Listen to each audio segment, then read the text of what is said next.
They say scene 54.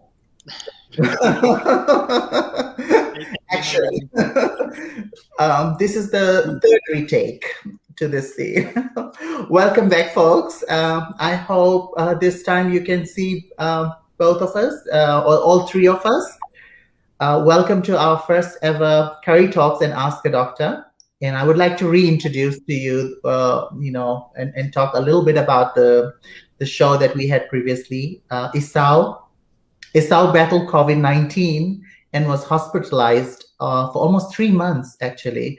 And Isao just did not defeat COVID-19, but came out with such a positive outlook towards life. I had the privilege to, to speak with Isao almost every day during his journey in hospital, and was also able to connect with Isao's mom. I have a new family, actually, in Isao and mom. They're amazing, beautiful, people living here in South King County. And gosh, Isao has this beautiful, gifted voice and does such great karaoke.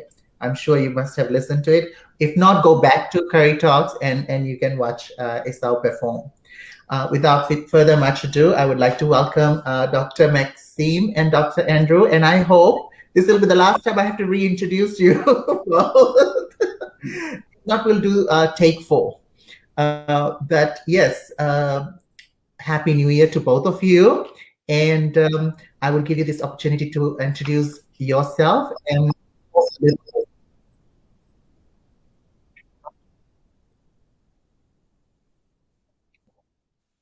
it looks like we're still good, right?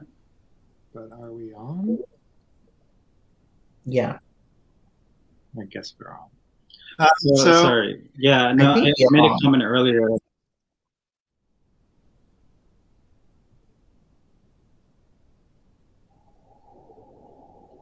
Yeah, we're all live. Okay. So I think there's a little bit of a lag. Anyway, I made a comment earlier about Isao's story. We're really happy that he's recovered. He's making a strong recovery. But the story emphasizes how important community is, right? Like Diana and Taffy played helped out in making sure that his recovery, he's getting the treatment he needed, but also Diana reaching out to the mom and just keeping the family together. That was really nice. But just to introduce myself again, my name is Andrew Young. I am a biochemist, immunologist at a startup company in biotech. And in this position, I'm doing work developing novel therapeutics for various diseases. So the main one that I'm focusing on now is in cancer. Hi, everyone. My name is Maxime. We're actually married. That's why we don't wear masks.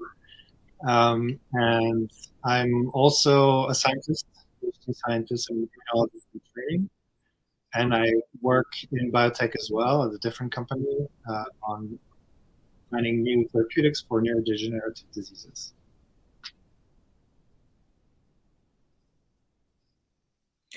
Thank you both for taking out your precious time.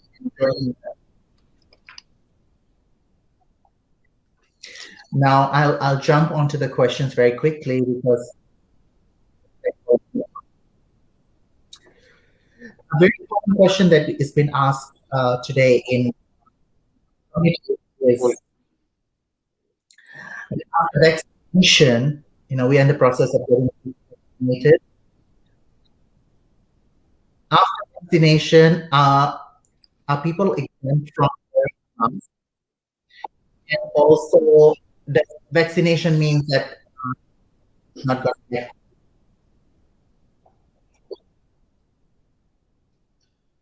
So I think we got some bits of the question. I think the question is whether people are exempt from wearing masks or social distancing now if they're vaccinated. So I think unfortunately, I think the answer is no, and we'll talk about this later on. because there are new strains of SARS-CoV-2 that may or may not be that the vaccine may or may not protect against those strains. I think there's still scientists are still collecting evidence for this. So for your safety and the safety of others, I would still recommend wearing masks even when vaccinated. Right, and I think we talked about this in the previous last month at a previous session. What has been shown by the clinical trials is that the vaccines are good at protecting people that are vaccinated from becoming sick, but more data is still being collected to confirm, and early data seems to confirm it, but it's not final yet, that people who are vaccinated are less likely to transmit the virus. So until we get that confirmation, we still have to wear the masks, even if we get vaccinated.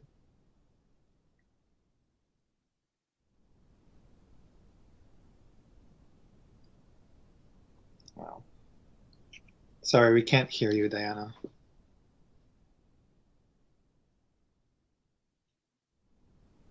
I think you maybe muted your microphone. Give me 1 second. Oh, there we go. Okay, now we can hear you. Okay. So does this folks that are vaccinated, they can get Sorry, we didn't quite get that. So if I might, if there's a broadcast window in your interface, and you can mute just that sound. That was the issue for us. So not mute your microphone, but mute the sound Mute of in the broadcast window. in the broadcast window. Okay. This. There you go. Okay. All right. Now can you hear me? Yes. Crystal clear. Okay. Now, does that mean that that folks that get vaccinated, does it mean that they can still get COVID-19? Is it possible to contract COVID-19 if you're still vaccinated? So far, based on the so there's a lot of talk right now about new strains, and what new strains means is that they're the same virus but with some mutations on certain proteins of that virus that are targeting by the vaccine. So far, none of those strains are able to escape the vaccine, which means that if you are vaccinated, you are protected against all the variants that have been identified as widely circulating. And that doesn't mean that it's going to be the case forever, but at least as far as we stand right now, the vaccine does protect against all the variant strains that are circulating.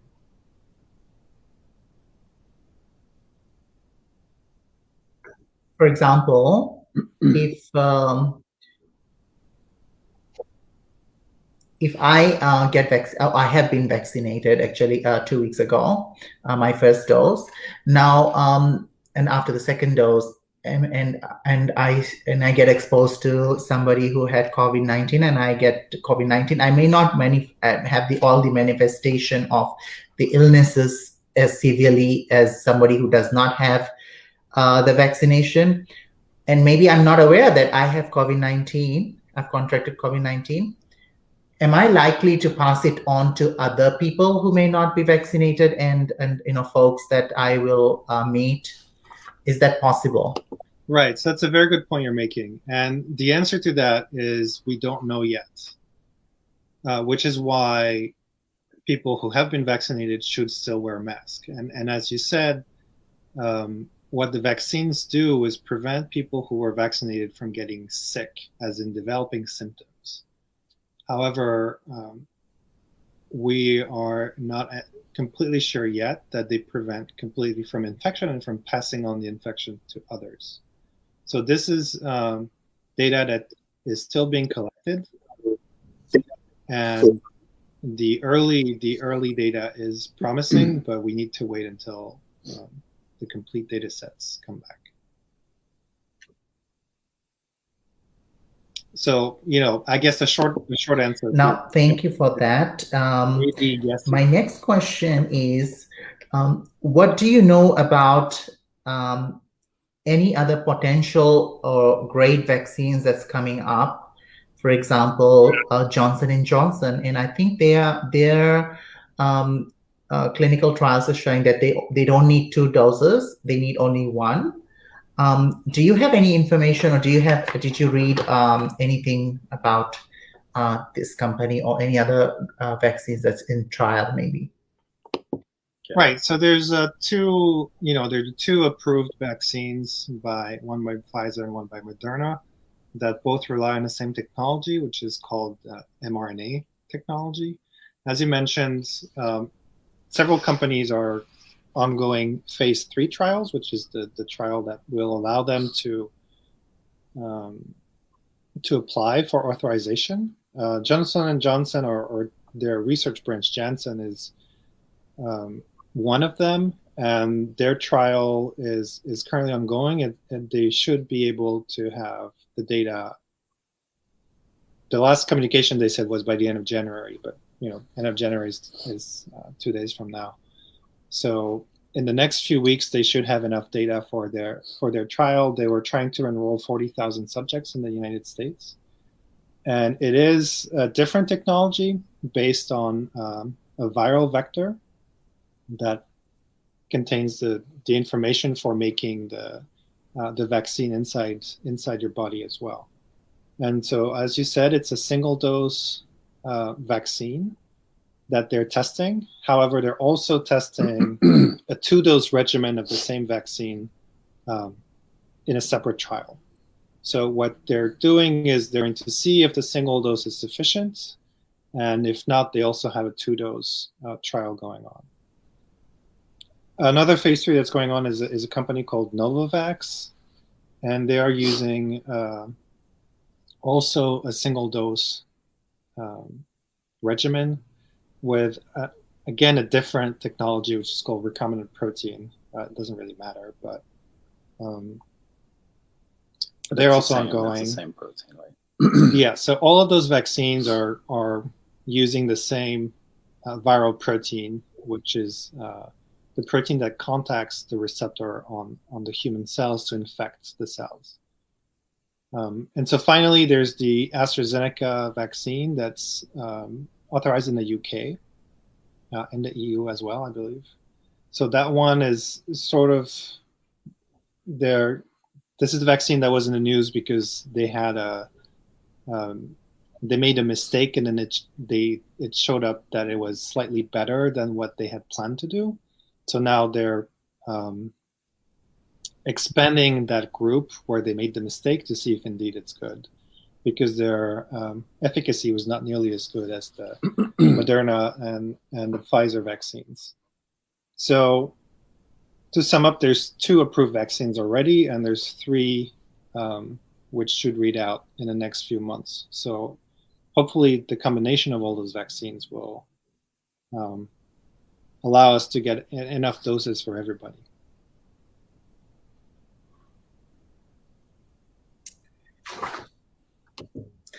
Thank you so much for answering that question, Dr. Maxime. I remember that last month we touched base on this next question. This was also around the time when the vaccinations were in the distribution, and I think in the logistics stage, and they were planning, the federal government were planning to distribute, and so we were not quite sure when it's going to be administered. But now, since it's in the administration stage where hospitals are administering vaccinations to folks, and a lot of not a lot, but some folks have received their first dosage.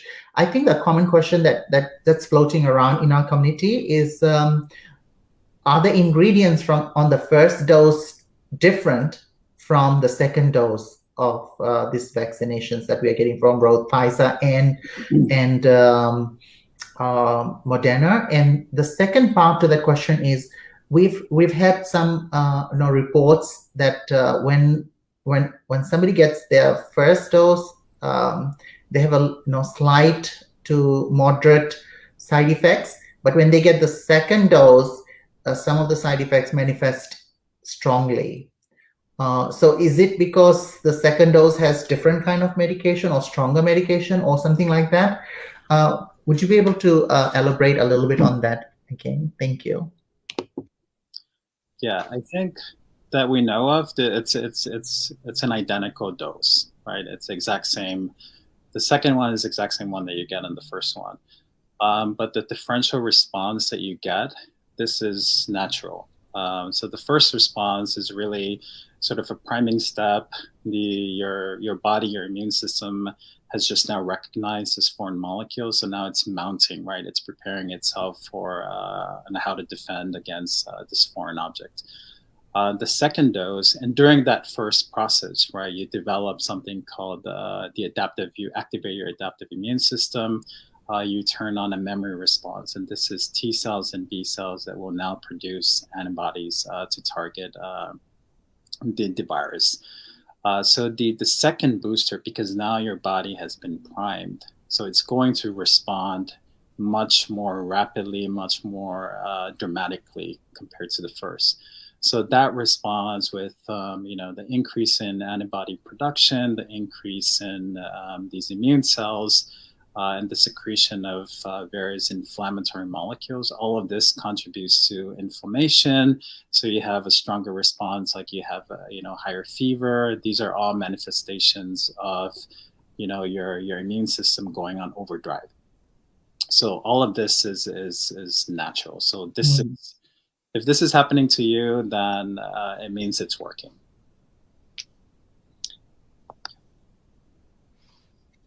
So no need to panic.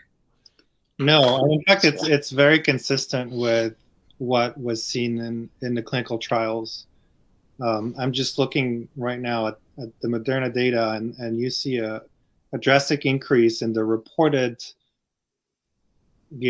events after the second dose with the vaccine, more so than after the first dose. So, to give you the numbers, after the first dose, only half of the people who got the vaccine had some kind of side effect, and that can be fever, headache, fatigue, muscle pain. So any of this, and most of them are very mild, right? So half of them after the first dose, but after the second dose, it was 3/4 of patients.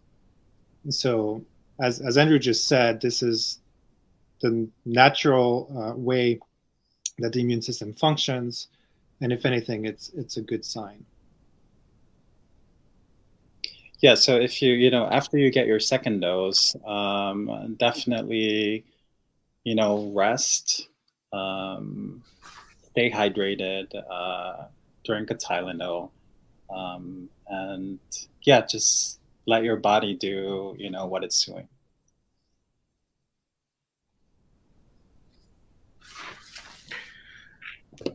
I can report after my first dose of the vaccination, I did take the Moderna vaccination, and after my first dose, I felt fatigue, and I also had this, I felt muscle pain, especially on my arm where I got the vaccination, and it extended to my shoulder and a little bit on my neck, but then it went away very quickly too. So that was the only side effect that I faced, but I think it's different for different people. We are having some questions rolling in, and I'm going to ask a question from Eddie. Eddie's asking, what is a booster? So a booster shot is, I don't want to get too technical, but what Andrew was describing is that the immune system needs to have sort of a two-phase response. So the initial response is milder and less specific to, in this case, the virus protein that we're immunizing against. And to get the higher strength of response, you need to do another injection of the vaccine, which is called a booster, several weeks later after the first dose. And so that will give you those very high titers that are protective at 95% against disease. That's how you get them. Now, as probably all of you know, when you get vaccines, once in a while, every 5 to 10 years, you might go see your doctor again and get another shot. Those are also booster shots. And what they do is they reactivate your immune system, because when you get a vaccine, you create immune memory. And that memory, like all memory, I guess, fades away with time if it's not reactivated. And so the booster shots can help reactivate your immune response to bring back those high titers that are protective. So, if it comes out that a year from now, people who have been vaccinated have titers that go down, and the virus is still circulating, maybe there will be a question of getting booster shots to increase that titer back. Yeah, but the two dose, right? So the second is considered the booster shot, right? So this is not, a different drug altogether, a different vaccine altogether. It's the identical one. It's just a way to like boost your immune system to produce the necessary neutralizing antibodies that are required for just to block infection.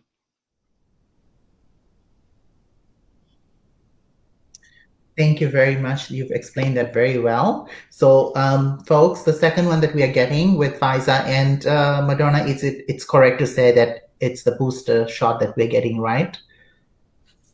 Yeah. All right. Moving on. We have a question from Samuel. Samuel is asking, can a person get reinfected with COVID-19 within 3 months of recovery? So if somebody has been infected with COVID-19 and got better, and can that person be reinfected with COVID-19 after maybe say 3 months of recovery? Yeah. So, different people will mount different immune responses after the infection. And it's been reported, I think there's been a few cases that have been reported in the literature of people getting reinfected. I don't know about the exact time frame, but I think 3 months is still possible.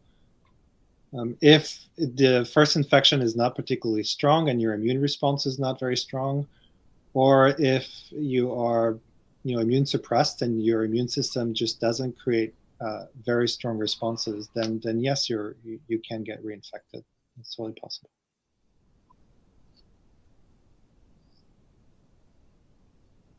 Thank you for answering that question. Our next question is, I think, really important. Actually, it's a very interesting and important question. It's asked. This question is from Adriana. She always asks, really great questions at work too. Sometimes she does ask a lot of questions, but we love her, and she has the most beautiful voice in our office. I just needed to mention this on this network, this channel. Adriana is asking, is the COVID-19 vaccine effective for those whose immune system has been compromised? For example, people living with HIV/AIDS. She's asking, is it going to be effective? If the COVID-19 vaccine is going to be effective for people whose immune system has been compromised? I believe, I don't want to say things that might not be correct, but I believe that immunocompromised people were specifically excluded from the trials because of exactly that issue, the fact that they might not mount a good response. And people who suffer from AIDS usually have reduced what's called T cell counts, and the T cells are essential in helping creating that memory-specific response against the virus. So yes, vaccines likely won't work as well in people with AIDS. However, that's really, there are if you're living with HIV and you're taking medication, you're followed by a doctor. Your doctor will be able to tell you whether you should be eligible for the vaccine, because that really depends from case to case on what your immune system looks like.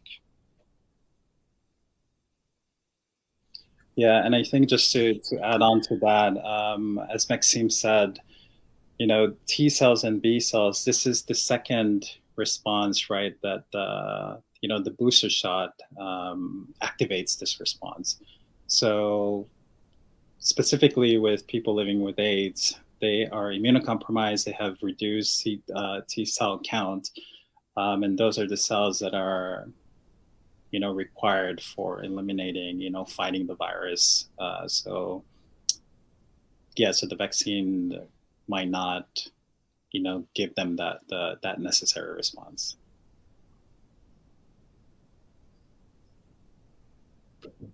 Thank you for answering that. Would you say that it's best to communicate with your healthcare provider if you have any underlying illnesses or maybe a compromised immune system, or have sensitivity to vaccinations and things like that? Would you say that it's best advised that to communicate first with your healthcare provider before signing up for vaccination? I think it's always a good idea to check in with your doctor, whether you have those conditions or not. I think it might depend on the state, but in our state, we kind of have to go through our doctor anyway in California. And just to get back on the immunocompromised people and people for whom the vaccine might not work as well, I think it's important to point out that the way that we as a community protect those people is by developing what's called herd immunity.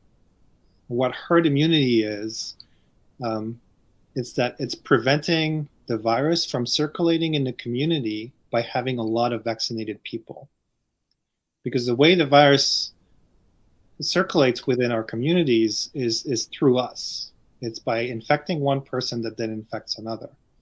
And so if we want to protect the member of our community that aren't able to get the vaccine because either they're immune compromised or they have very strong allergic reactions to some of the components, is by making sure that everybody else who can does get the vaccine to prevent the circulation of the virus.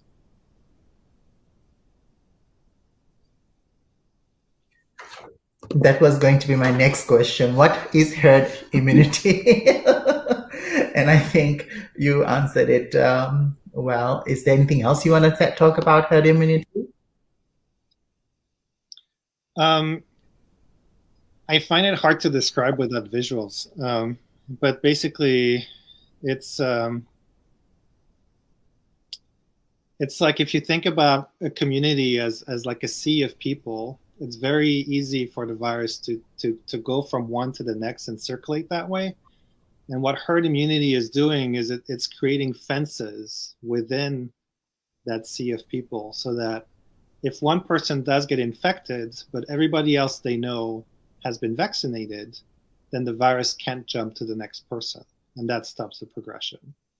So the more vaccinated people you have within the community, the harder it is for the virus to jump from one susceptible person to the next, because the layers of vaccinated people between those two are going to be too great. I think just to add on to that, so take for example, you have a family of 10 people living in your house, right? And someone gets infected, but the other people are vaccinated, and one of those other people knows someone at work who's immunocompromised, or has AIDS or HIV. So because they're vaccinated, they cannot, the chances of getting infected from the other person in the house is reduced. So that protects not just the person in the house, but also protects, your colleague at work.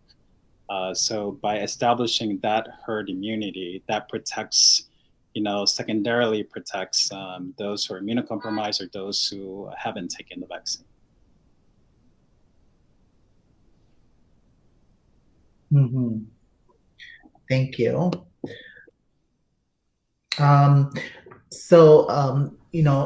While we are still talking about vaccination and pre-vaccination, and post-vaccination, there's a question that I heard from a community member today as well, and it's in the question box here. It says, can someone? Oh no, sorry. I've heard that it is advised not to take Advil or Tylenol before a vaccine, as it may affect the amount of antibodies produced. Is this true? Like prior, some folks may be taking medication, some painkillers and or things like that prior to getting vaccinated, thinking that, oh, it's going to help me ease the side effects of it when I get vaccinated. Is that something advised not to do? That hasn't really been tested. That definitely hasn't been tested for this vaccine. But in general, I tried looking this up before the previous session, and I did found one trial with a different vaccine where they actually didn't see a difference between people who did take medication to treat their side effects from the vaccine and those who didn't. So I think it's fine. Yeah, I think it's. I mean, this I actually have this before, but these are anti-inflammatories, right? Anti-inflammatories. So, and part of getting vaccinated is to induce that initial sort of innate immunity, that initial inflammation. So I don't know if it has something to do with that, but I don't know if it's really necessary to take it before. I would just take it after you get vaccinated. Yeah, so that was the assumption, that the hypothesis was that. So ibuprofen is an anti-inflammatory. Acetaminophen is actually not. So the fear was that by preventing inflammation, you might reduce the appearance of immunity. And like Andrew said, I believe in the trial, it was actually taking anti-pain medication once the symptoms appear, and not preventatively. But it had no effect in that trial. So if you get the vaccine, and I think it makes total sense. If you don't need it, don't take it. Sure.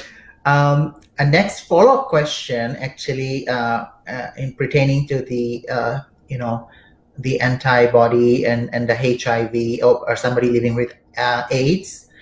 A follow-up question is that, can someone who is HIV positive but is undetectable, can they get vaccinated?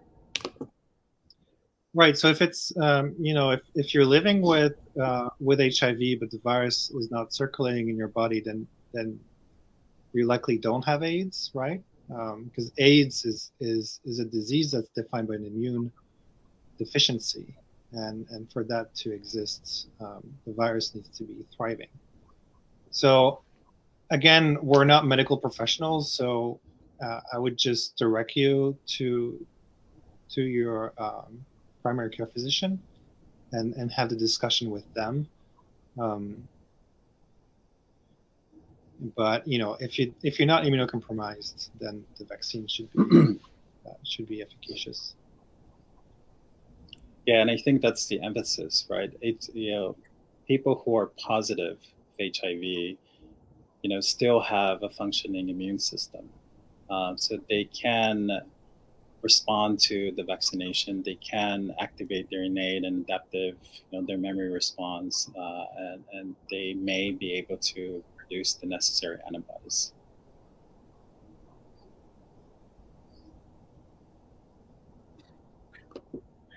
Thank you. So, folks, one thing that we picked up from this discussion is that in any case, in any situation, it's always recommended that we talk to our primary care physician, our family doctor, and discuss our health, our condition, and if vaccines are going to be the best thing for us. I think that is the best approach when it comes to vaccination, because our healthcare provider or a family doctor would be able to give us the best advice when it comes in regards to our health and our condition, and what we are facing. Finally, I would like to ask one last question, and it's more not as much as a question, but to both of you, a lasting advice. There is for those folks who are still joined us later. If you could emphasize on the importance of wearing masks, even beyond vaccination, even post vaccination, the importance of wearing masks, washing hands, doing the right things, and not for ourselves, but for people who may not be vaccinated, who may still be waiting to get vaccines. Thank you. Yeah, I think it's, we'd like to reiterate the message that we've conveyed in our previous series. And I think it's even more important now with the emergence of new strains of SARS-CoV-2. And that's just an indication that this is far from over, right? And I think this is the nature of these viruses, is that they mutate, they find ways to evade the immune system. So we have to, and we didn't have time to go through the strains. One of the strains has a mutation that confers, higher transmission, right? And so when this becomes predominant, and depending on how, the vaccine, the protection it provides against the strain, when this becomes predominant, then the healthcare system is already bombarded, and it's already strained. So I think wearing masks and social distancing and just playing that role can help us reduce the transmission of these new strains, and help us protect those who haven't yet been vaccinated.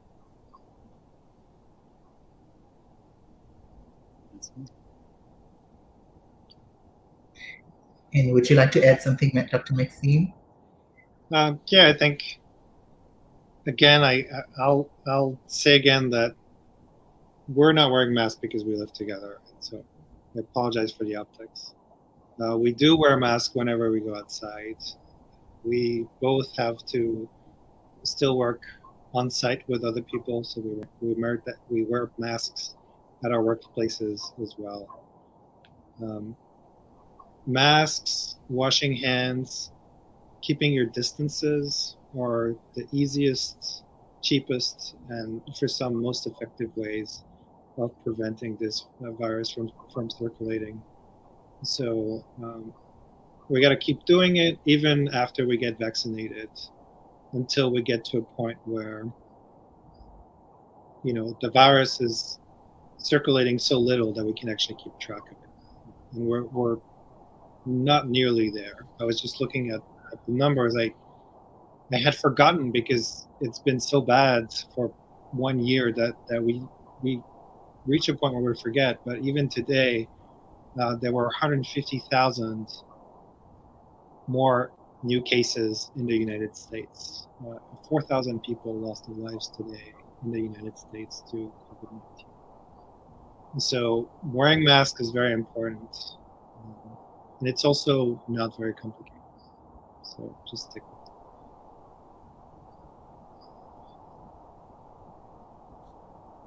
it. Thank you very much, Dr.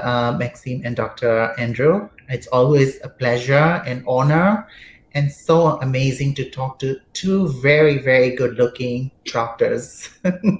It's it's like a fantasy. It's like a dream come true. With that, I have some few announcements to make. Um, we are super excited, actually. If you had tuned in earlier, if you have tuned in earlier, you must have seen a little trailer, a teaser of the Lego Harry Potter and the Transgender Witch. I'm very, very, very excited to actually. I'm perhaps the biggest fan of our very own Donato Fatusi, who plays one of the lead characters and has lended her voice for this COVID era virtual project. It's called Lego Harry Potter and the Transgender Witch. My beautiful sister Donato is one of the lead cast and is actually the transgender witch on this show. And it's going to be broadcasted, I think it's next week, Monday. So you can find it on YouTube. It's free for viewing. And it's I think it's so exciting. I've watched it maybe already 100 times, the trailer.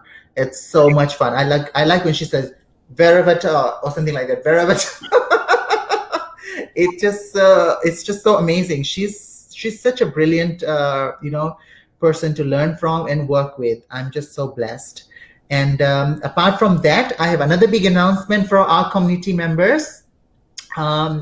We have actually a vaccine clinic in partnership with Swedish Hospital on February 18. This is COVID-19 vaccination clinic, not the flu vaccination. So please, there's a little, I want to make it very clear and give clarity on this. This is the COVID-19 vaccination clinic that we are going to be hosting. Utopia Seattle, in collaboration with Swedish Hospital, is going to be hosting a COVID-19 vaccination clinic on February 18th for those who are eligible for phase 1 and phase 1 and IB1, the phases that the Department of Health Washington has outlined. If you do qualify for those, please look out on our social media page because we will be launching the application very, very soon. And we have only 100 slots open. There's only 100 slots open for vaccination.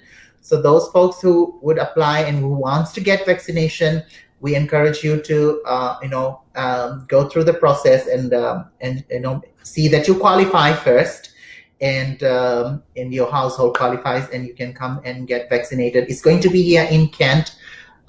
More details will be released shortly as we finalize final details. Thank you so much.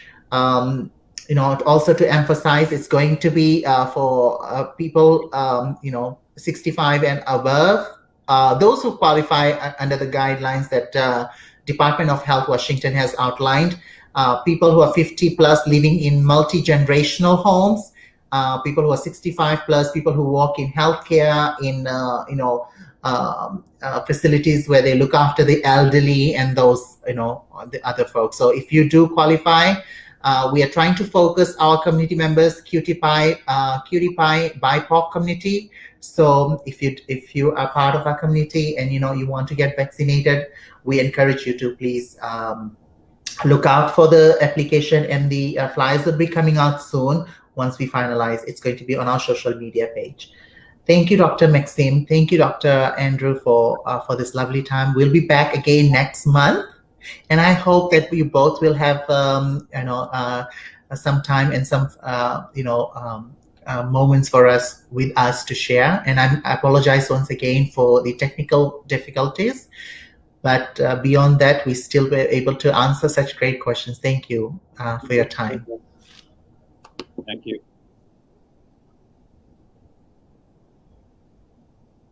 And see you next month. Yeah.